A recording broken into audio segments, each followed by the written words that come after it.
तो पिछले एपिसोड में मास्टर ने टैन्यू से कहा था कि तुम्हें मास्टर तेनताई से जाकर मिलना चाहिए, जिसके बाद टैन्यू तुरंत वहां से निकल गया था। इसके बाद अगले सीन में हम कुछ लोगों को देखते हैं जो कि अपने पावर का यूज कर रहे थे और इसके मदद से वे बहुत भारी भारी पत्थर का यूज करके सिटी गेट को बनाने की कोशिश कर रहे होते हैं। लेकिन असल में यह काम उतना भी आसान नहीं था, जिसके वजह से इसमें इनको काफी मेहनत लग रही थी। लेकिन तभी इसी बीच हम देखते हैं कि टैन्यू भी यहाँ पर आ जाता है और फिर इनसे कहता है कि सिटी वॉल के अंदर कोई प्रॉब्लम है और इसीलिए मैं चाहता हूँ कि तुम सभी काम करना तुरंत बंद कर दो। लेकिन अब इसकी ऐसी बात सुनते ही वे लोग इसके ऊपर अटैक करने के लिए रेडी हो गए थे, क्योंकि इनको ऐसा लग रहा था कि टैन्यू इनको डिस्ट्रैक्ट करना चाहता है। तभी इसी वक्त हम देखते हैं कि नाइन्थ एल्डर सुमिंग भी यहाँ पर आ जाता है और फिर अपने लोगों से पूछता है कि यहाँ पर क्या हुआ और तुम लोग काम क्यों नहीं कर रहे। तब इस पर उसके आदमी उसे बताते हैं कि पता नहीं ये लड़का कहाँ से हमारे सामने आ गया और वो कहने लगा कि हम जिस सिटी वॉल को बना रहे हैं उसके अंदर प्रॉब्लम है और इस तरह से वो हमें काम करने से रोकना चाहता है। इसी के साथ वे कहने लगते हैं कि यह वेपन रिफाइनिंग टेक्निक तो लॉन्ग्यून सेक्ट की है, लेकिन क्या इसके बाद भी तुम्हारी इतनी हिम्मत हो गई कि तुम हमें क्रिटिसाइज करोगे। तब इसके बारे में जानकर एल्डर सुमिंग को टैन्यू के ऊपर गुस्सा आने लगता है और फिर उसे कहने लगता है कि तुम तो अभी केवल सोल रिफाइनिंग के लेवल 3 में हो, इसलिए अगर हम इसके बारे में नोबल सेक्ट के स्ट्रेंथ के अकॉर्डिंग बात कर रहे हैं तब इस तरह से तुम तो इमोर्टल सेक्ट के स्टूडेंट से ज्यादा कुछ नहीं हो। लेकिन इसके बाद भी तुम्हारी इतनी हिम्मत हो गई कि तुम हमारे ऊपर चिल्लाओगे। अब इस तरह से एल्डर सुमिंग इसके ऊपर काफी गुस्सा हो जाता है और इसी के साथ वो इससे कहता है कि तुम तुरंत यहाँ से चले जाओ, क्योंकि अगर सिटी गेट को बनाने के डेडलाइन में थोड़ी सी भी देरी हुई तो फिर इसके अंजाम को तुम अफोर्ड नहीं कर पाओगे। लेकिन इसके बाद भी हम देखते हैं कि सिंगयून इसकी बात मानने के लिए बिल्कुल भी रेडी नहीं होता और फिर इनसे पूछने लगता है कि क्या लॉन्ग आउटियान यहाँ पर है, क्योंकि अगर वो यहाँ पर आया है तो मैं उससे एक बार मिलना चाहता हूँ। तब इसकी ऐसी बात सुनकर एल्डर सुमिंग उससे पूछता है कि आखिरकार तुम हो कौन, क्योंकि मुझे ऐसा नहीं लगता कि तुम्हारी इतनी औकात है कि मास्टर तुमसे यहाँ पर आकर मिले। लेकिन अब इसके बारे में सुनकर टैन्यू भी इसके ऊपर बहुत ज्यादा गुस्सा हो जाता है और फिर उससे कहता है कि इतनी बकवास करने की तुम्हारी हिम्मत कैसे हो गई, क्योंकि अगर लॉन्ग आउटियान यहाँ पर है तो तुम जल्दी से जाकर बोलो कि वो मुझसे मिले। जिसके बाद इसके ऐसे एटीट्यूड को देख एल्डर सुमिंग की हालत भी खराब हो जाती है, क्योंकि अब उसे समझ में आ गया था कि इसके पास में तो केवल सोल रिफाइनिंग की लेवल 3 वाली कल्टीवेशन बेस है, लेकिन इसके बाद भी उसे यहाँ पर किसी बात का डर नहीं है और इसीलिए कहीं ऐसा तो नहीं कि इसका बैकग्राउंड काफी बड़ा है। अब इसके वजह से हम देखते हैं कि एल्डर सुमिंग भी इस बात से काफी परेशान हो गया था और फिर आखिरकार इसकी बात मानकर वो लॉन्ग आउटियान को इसके बारे में बताने के लिए चला जाता है। वहीं दूसरी तरफ हम देखते हैं कि मास्टर तेनताई बाकी मास्टर के साथ में मिलकर पार्टी कर रहे होते हैं, क्योंकि अब इनके एक साथ मिलकर सिटी को बनाने वाला सपना पूरा होने वाला था। इसीलिए वो इनसे कहने लगते हैं कि हमारा टियानफुफेंग सिटी बहुत ही जल्द कंप्लीट हो जाएगा, लेकिन मैं इसमें तुम सभी के सहयोग के बिना कुछ भी नहीं कर पाता और इसीलिए मैं तुम सबको इसके लिए थैंक यू कहना चाहता हूँ। जिसके बाद हम देखते हैं कि इसके बारे में सुनकर बाकी मास्टर भी इस बात से काफी खुश हो गए थे और फिर मास्टर तेनताई लॉन्ग आउटियान से कहने लगते हैं कि सिटी गेट को बनाने की जिम्मेदारी तुम्हारी है और इसीलिए मैं तुम्हारे भी हार्डवर्क के लिए तुम्हें थैंक यू कहता हूँ। तब इनकी ऐसी बात सुनकर लॉन्ग आउटियान कहता है कि आप तो सच में बहुत ही पोलाइट हैं और फिर इस तरह से वे सभी एक साथ में ड्रिंक को एंजॉय करने लगे थे। लेकिन तभी लॉन्ग आउटियान मास्टर तेनताई से कहता है कि हमने पिछले 3 सालों से टैन्यू को नहीं देखा, इसीलिए मैं जानना चाहता हूँ कि आखिरकार वो है कहाँ पर। इसके बाद वो आगे कहने लगता है कि उसने ही मुझे गाइड किया था, जिसके वजह से क्लैन में वापस जाने के बाद मुझे पता चला कि मेरे नाइटल फायर के अंदर कुछ प्रॉब्लम है और अगर मुझे टैन्यू ने इसके बारे में नहीं बताया होता तो मैं इसे सुधार नहीं कर पाता। लेकिन अब इसके बारे में सुनते ही मास्टर तेनताई इस बात से काफी उदास हो जाते हैं और फिर इनसे बताते हैं कि आज से 3 साल पहले टैन्यू किसी वजह से मारा गया था और इसीलिए आप अब उससे कभी भी नहीं मिल पाएंगे। लेकिन इसके बारे में सुनकर वे सभी पूरी तरह से हैरान हो जाते हैं, क्योंकि इनमें से किसी को भी इसके बारे में कुछ पता नहीं था।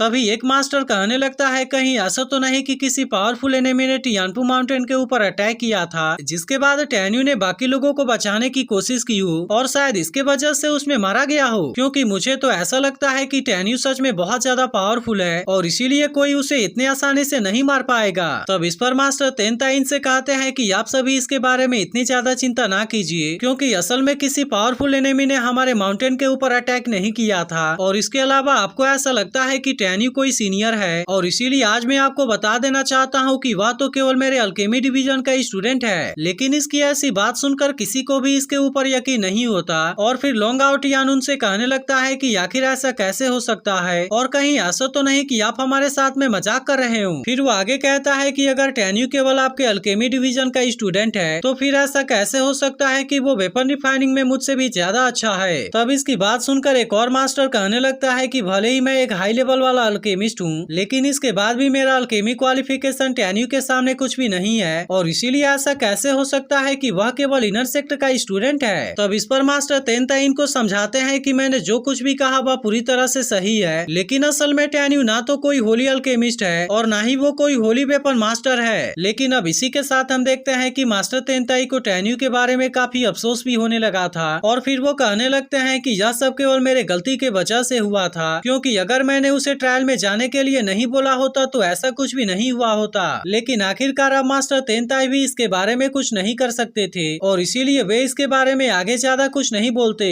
लेकिन वहीं दूसरी तरफ हम देखते हैं कि उसके मौत के बारे में जानकर बाकी मास्टर भी इस बात से काफी उदास हो गए होते हैं, क्योंकि इनको भी पता था कि टेन्यू चारों आर्ट में बहुत ज्यादा टैलेंटेड था, और अब इसीलिए वे लोग भी इसके बारे में सोचकर बहुत ज्यादा उदास हो जाते हैं। तब इस पर मास्टर तेनताई इनसे कहते हैं कि इसके बारे में सोचने का कोई भी फायदा नहीं है, और इसीलिए मैं नहीं चाहता कि कोई भी अब इसके बारे में बात करे। लेकिन तभी हम देखते हैं कि एल्डर सुमिंग भी यहाँ दरवाजे पर आ गया था, और फिर इनसे कहता है कि मैं आपसे किसी जरूरी चीज के बारे में रिपोर्ट करने के लिए आया हूँ। तब इसकी बात सुनकर मास्टर तेनताई तुरंत उसे अंदर आने के लिए कहते हैं, जिसके बाद हम देखते हैं कि एल्डर सुमिंग इनके सामने आ गया था, और फिर लोंग आउट यान उससे पूछता है कि क्या सिटी गेट को बनाने में कोई प्रॉब्लम आ गई। तब इस पर एल्डर सुमिंग उससे कहता है कि नहीं, इसमें ऐसी कोई प्रॉब्लम नहीं है, और फिर इसके बाद वो मास्टर तेनताई से कहता है कि आपके सेक्टर का कोई सीनियर यहाँ पर आया हुआ है, जो कहने लगा कि सिटी गेट को गलत तरीके से बनाया जा रहा है, और इस तरह से उसने हमें काम करने से तुरंत रोक दिया। लेकिन इसी के साथ मुझे ऐसा लगता है कि उसके पास में बहुत ज्यादा एटीट्यूड है, क्योंकि वो चाहता है कि आप खुद वहाँ पर जाकर उससे मिलें। तब इसके बारे में सुनते ही मास्टर तेनताई को बहुत ज्यादा गुस्सा आ जाता है, और फिर वो एल्डर सुमिंग से पूछने लगते हैं कि आखिरकार वो है कौन, क्योंकि मैं अब उसे इतने आसानी से यहाँ से नहीं जाने दूंगा। लेकिन असल में एल्डर सुमिंग को टेन्यू के नाम के बारे में पता नहीं होता, इसीलिए वो मास्टर तेनताई से कहता है कि मैं आपको उसके नाम के बारे में तो नहीं बता सकता, लेकिन मैं आपको उसका चेहरा जरूर दिखा सकता हूँ। अब इतनी बात कहने के बाद वो टेन्यू के चेहरे को इनके सामने रख देता है, जिसके बाद इसे देखते ही वे सभी पूरी तरह से हैरान हो गए थे, और मास्टर तेनताई कहते हैं कि यह तो टेन्यू है। लेकिन इसके बाद भी मास्टर तेनताई को एल्डर सुमिंग के बात के ऊपर यकीन नहीं होता, और इसीलिए वो उसे एक बार और पूछते हैं कि क्या तुम पूरी तरह से श्योर हो कि वही है, जिस पर एल्डर सुमिंग कहता है कि हाँ, मैं इसके बारे में पूरी तरह से श्योर हूँ। जिसके बाद हम देखते हैं कि मास्टर तेनताई तुरंत टेन्यू से मिलने के लिए चले जाते हैं। लेकिन वहीं दूसरी तरफ इस बात से बाकी मास्टर भी हैरान हो गए होते हैं, क्योंकि अभी कुछ देर पहले मास्टर तेनताई ने कहा था कि टेन्यू की मौत हो गई है, लेकिन आखिरकार वो यहाँ पर कैसे आ गया। जिसके बाद हम देखते हैं कि बाकी मास्टर भी तुरंत उससे मिलने के लिए निकल जाते हैं, क्योंकि वे भी नहीं चाहते थे कि टेन्यू मारा गया हो, और इसी वजह से वे इसके बारे में जानकर खुश भी होते हैं। लेकिन अब इसके वजह से हम देखते हैं कि एल्डर सुमिंग की हालत पूरी तरह से खराब हो गई थी, क्योंकि अब उसे समझ में आ गया था कि टेन्यू का बैकग्राउंड तो सच में काफी बड़ा है। और फिर इसके बाद एपिसोड यहीं पर एंड हो जाता है। तो अगर एक्सप्लेनेशन अच्छी लगी हो तो वीडियो को लाइक जरूर कर देना, और अगर आपने इसके पिछले एपिसोड को मिस कर दिया हो तो लेफ्ट वाली वीडियो जरूर देख लेना।